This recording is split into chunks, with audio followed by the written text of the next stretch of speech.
we have to desire smaller portions, not just put it on the plate. And to do that, to desire smaller portions, we really have to eat high nutrient, high volume foods, and we have to eat a lot of them. It has to be the majority of what you eat. So what foods are highest in nutrients? And what foods are highest in bulk and fiber and volume? What food, and here's an example of high volume foods. So let's categorize this into 4 categories. Raw vegetables, of course, lettuces, celery, cucumbers, snow peas, tomatoes. Raw vegetables are a critical necessity for excellent health. When you cook a raw vegetable or cook a vegetable, you lose about 35% of the isothiocyanates that you would have gleaned had you taken it in its raw form. You know, that's okay. I mean, cooked vegetables are still needed too, because if we just ate all raw vegetables, we wouldn't get enough vegetables into us, because we get too filled up from them fast. So what's wrong with a raw food diet for most people? Because some people can do okay on a raw food diet, but many people cannot, because the raw vegetables take up so much bulk in their stomach, and because they're not digested efficiently, that the majority of calories pass through you undigested because people don't chew well enough, that their caloric needs aren't met by raw vegetables enough, and they have to eat too many fruits and too many nuts. So in proportionally, they're actually eating less vegetable nutrients by their diet being all raw than they would have had they included some cooked vegetables. You follow that?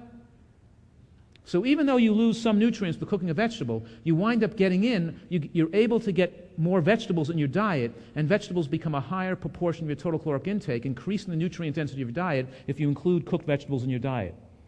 So we had cooked vegetables, we have, of course, and we can eat more cruciferous compounds.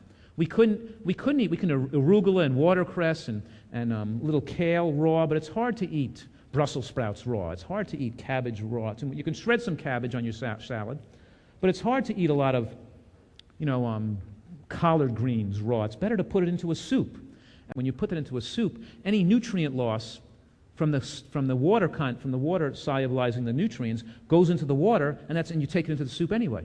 So soups are a very healthy way to get nutrients. So let's go through this again. Raw vegetables, cooked greens, very important. The non-green vegetables, the ones that are low in calories, like mushrooms, eggplant, tomatoes, peppers, cauliflower, and of course fresh fruits. These are the foods that are highest in nutrients. They have the highest nutrient per calorie quotients. Now, how many of you know the nutrient per calorie quotient of all food? Because you should. So any of you know what's higher and lower in nutrients? If I name a food, any food, do you know the nutrient score, how high or low it'll be? Because you guys have to know this. So what's the food that's highest in nutrients of all foods? Anybody know? The green vegetables, right. Let's look at these numbers now. I know it's probably hard to read these. It's written very small. But let's look at the nutrient density now of various foods. And I derived these numbers. So look at what's at the top there. Okay, I gave kale. Kale had the highest number.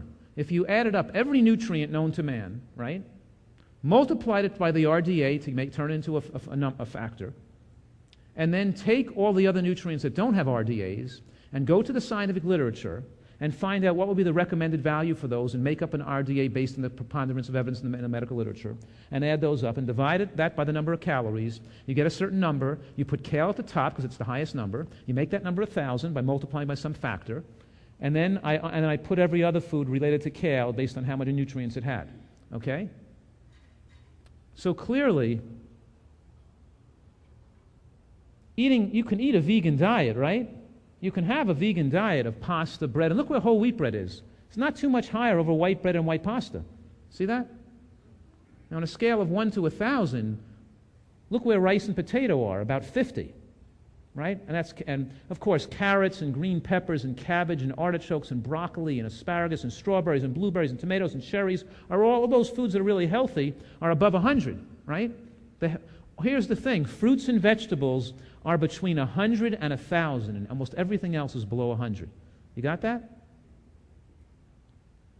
Now, how many of you eat the majority of your caloric intake above the 100-point line? Most people on vegan diets get most of their calories from grains like potatoes and rice, right? And oil. Grains and oil are most of their, and that can't be a healthy diet.